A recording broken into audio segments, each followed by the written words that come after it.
Hey guys, it's Evil Techie. We're back with another review today, and we got some noise canceling headphones for you because it's almost the end of pandemic season. I say almost because I still got long unmanageable hair and we still are getting shots. People are returning to traveling up in the air now. People are flying, so noise canceling headphones are selling like hotcakes. And for many years I've got the Sony WH-1000MX, the Mark III wireless headphones, and it's been touted as one of the top performers in the world until the Mark IV came along. There's only been two big players in this market so far, Sony and Bose. Bose has been the champion for many years until Sony came to the scene and took that crown away. The Mark III has been with me for many years, and I decided to pick up some additional headphones. They're a little bit cheaper and a lot newer, so let's take a look to see if they can stand up to the old-time champion here. Today we have the Phillips H9505, and it retails for about $230, $200 or so on Amazon.com. And then we also have the Anker. This is the Anker Soundcore Q30. The cheapest I've seen it go is about $70 with a coupon, but that rarely goes on sale now. So we got three very similar noise canceling headphones, but we'll see in details just how similar or dissimilar they are. Let's dive into design first. All right, let's start off with our old timer, the Sony 1000 Mark III. I think it has one of the best designs in the compact headphone market. It's got a very oval-like ear cup shape, and it's very lightweight and compact. The spring is not too tight. It fits just right without it, falling off when you're walking or running. Although I wouldn't recommend these for sports. They do have a very compact folding design as well as a flat fold design. The leather red and the padding is just right. Although it doesn't look like there's much memory foam here, it does go in a little deeper. So I believe it goes into about here. So the plastic out here is really just the shroud that goes a little bit further. But overall, very good quality build. The case itself, as you can see, is fairly compact. This is a rose gold edition, so it's got even the rose gold zipper to match with it. There's no branding on the outside. There's a little pouch for additional wires if you want to run an airplane adapter on the outside. You could keep it inside as well. It's even got a diagram to show you how to fold it up and fits in nicely. Now next to it we have another very similar looking case, and this one is actually from Anker. You see how just similar the two are? The Anker case actually, although it looks very much alike, it feels a little bit different. Just material wise is not as nice. There's some little details that are not as nice. The way that the Anker folds up isn't, and then goes in the case, isn't as well done as the Sony. So you actually have to rest the headband on top of this foam. And I don't know how long that will last, to be honest. But for $80, let's just see what the design has for us. Overall, it's fairly well built from the onlook, although I think this metallic brushed stainless steel headband on the top is a little bit controversial or subjective to personal taste. There's not a whole lot of branding. It's just got this Soundcore logo over here, and just keeps saying active noise canceling on both sides. Overall, it's very clicky. It's got a lot of padding. There's no foam on the top, so it feels a little bit sharp when you grab it like this, or just it doesn't feel great around your fingers when you grab it. And then the ear cup design is a little bit more roundish. The foam is a little bit harder than the Sony's foam, and leather red doesn't feel as plush or as high of quality. Now this does have a flat fold design as well as a compact fold design, so it fits in that case just fine, although it's just still not as great as the Sony's case. Now in terms of functions, all of these headphones have a line-in jack, so you could plug in an additional wire source. That means you could plug into your airplane port plug into your MP3 player or any, let's say, your home stereo device if you want to provide cleaner, better sounding audio. This one has volume control, noise canceling, play button here, there's a power button. Sony, we actually have a touch sensitive ear cup, so you could swipe and do gesture controls to pause and play. That way the headphone actually is very clean. There's only two buttons, the power and the noise canceling control. And then all of these have USB-C charging, and they all have fast charging, so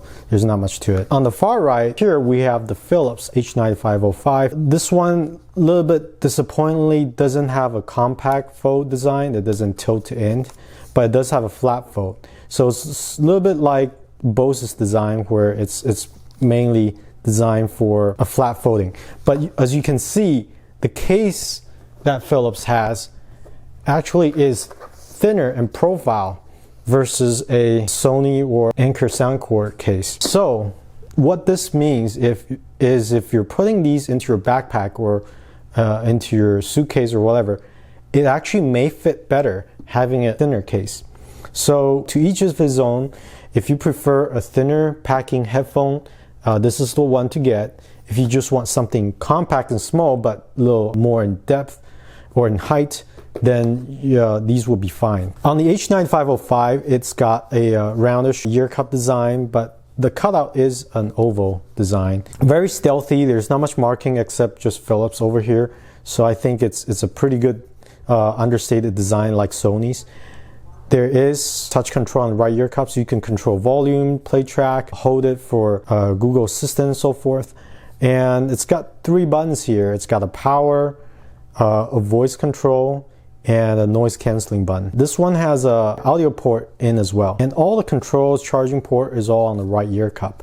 This headphone and the Anker's headphone all have what's called a hybrid noise canceling feature.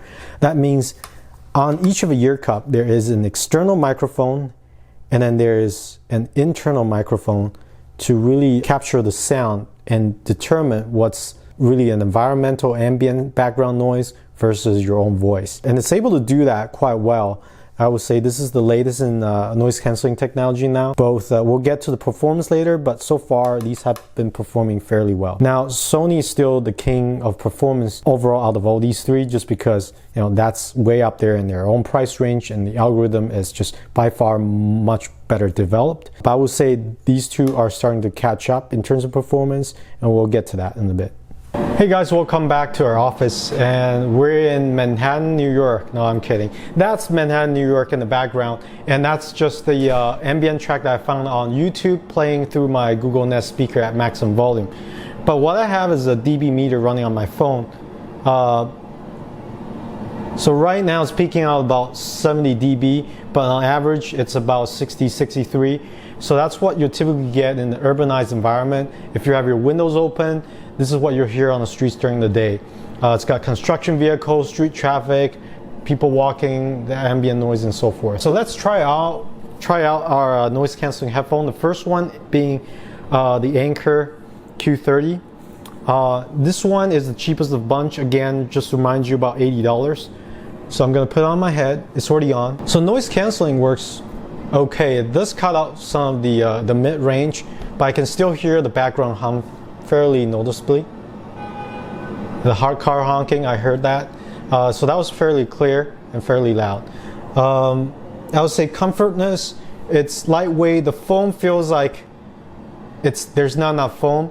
My ears are kind of touching the inside of the ear cup just because the foam are so thin and it's not as a plush. I think overall it feels fairly lightweight.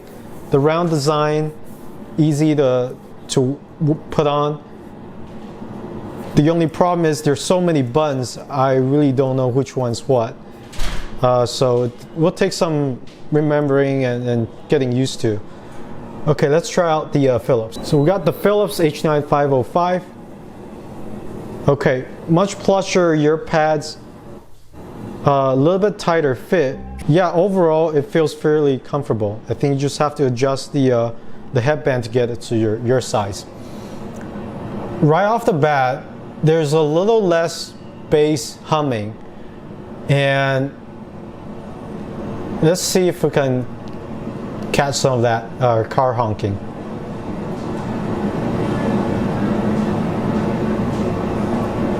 I think overall just a lot less decibels are coming through.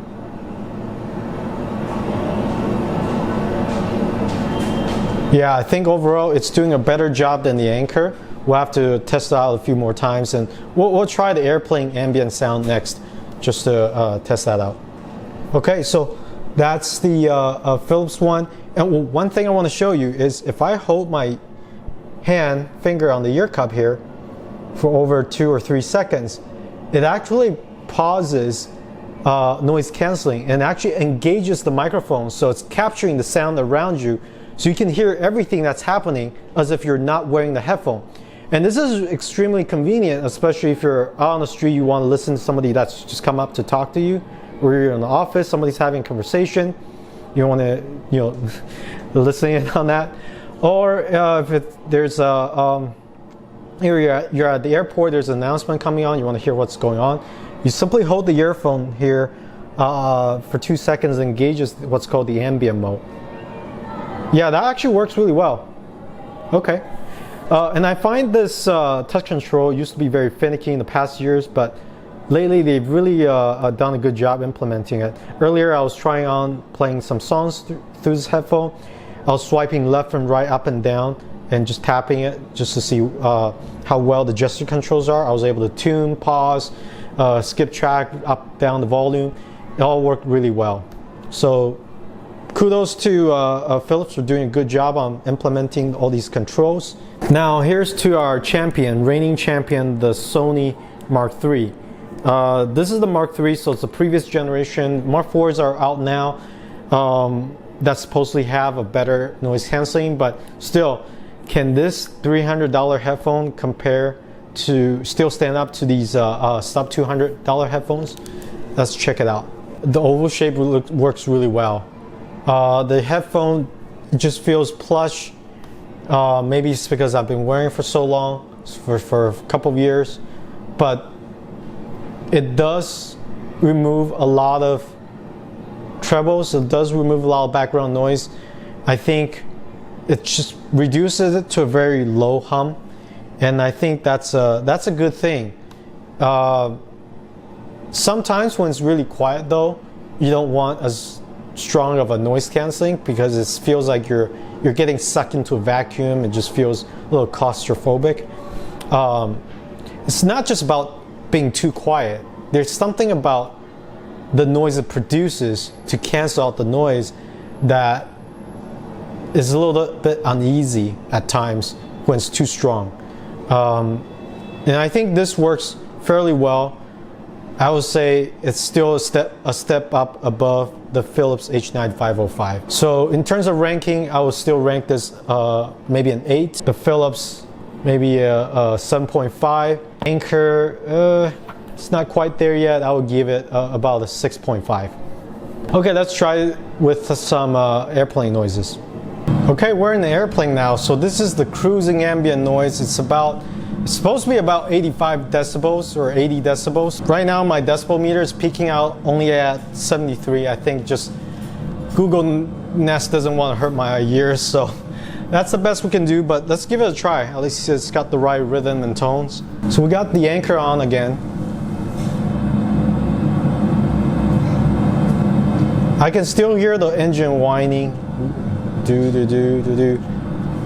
And I would say it cuts out about 30% of the noise. Okay, let's try it with the Philips. I can still hear the whining as well. The two are a little bit close on this test. I think the Philips just has a slight edge over it. Cuts out about maybe 35–40% of the noise. It's still a little bit above the Anker. Let's try it with the Sony.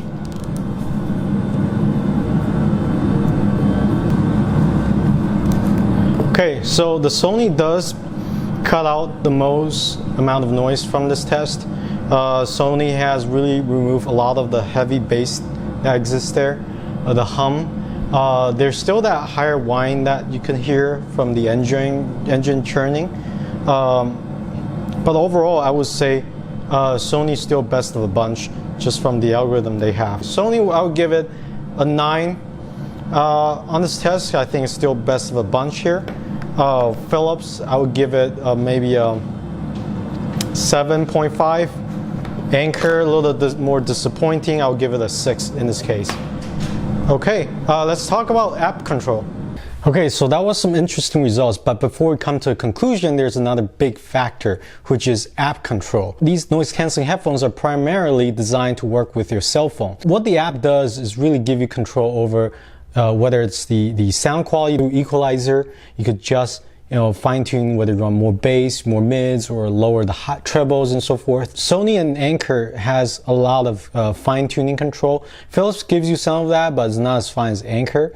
I found the equalizers, there's just a little bit more play points there with Anker. So all of them, you could adjust various levels of, you could turn on and off noise canceling, as well as turn on like the ambient mode and so forth. Philips and Sony, you can adjust various levels of noise canceling. You could go for a strong or a weaker one through the app. If you really are, wanting some sense of surrounding around you without tuning out too much noise, Philips and Sony is the way to go.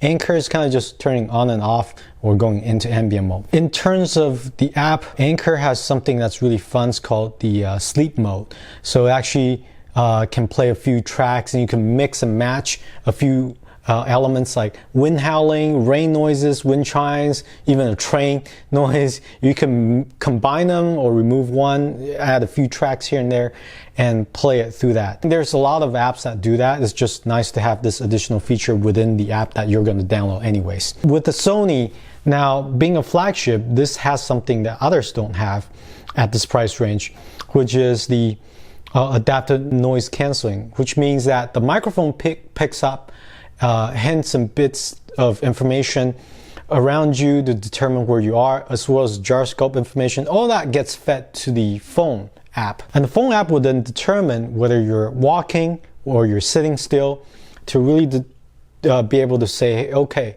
how much noise canceling should be provided at any given moment. There is such a thing as too much noise canceling, so adaptive noise canceling is a smart way to combat that.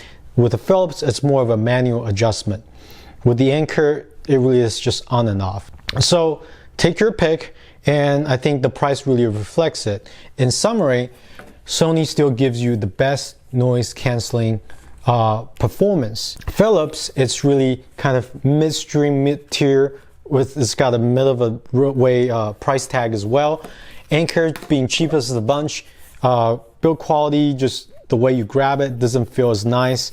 The case doesn't feel as good on the inside, but for $80, it's really a good bargain. So I would say pricey, best performer all-rounders, and this is just a budget pick. I'm sorry that it's really come down to just price and preference. So I would say depends on what you want. This is basically three very good performers to choose from. In terms of sound quality, I would say they all perform fairly well, with Philips being quite exceptional and the Sony is quite exceptional as well. All of them support high-res audio, but in terms of the driver specifications, I think the Philips are just a little bit better than the Anker. When we tried on the wired input, I feel like Sony and Philips were giving the best performance as well. In terms of compactness, in terms of noise canceling, I would give Philips a big win over Anker. Ultimately, Sony is still king, but this typically or used to cost over $300. Now you could probably find it for about 200 something. It's starting to look a little dated, but still one of the most comfortable headphones you could buy. Now, this is not a fair test comparing a flagship to kind of a mid-tier headphone, but I would say Philips is coming out with an L3, Fidelio L3 headphone, and that would be able to go head-to-head with this. So we'll be able to test that hopefully when we get it, when it comes in from Amazon. And by the way, these are all available from Amazon, so links are below in the comments, and feel free to let us know what you think of this review. Thank you.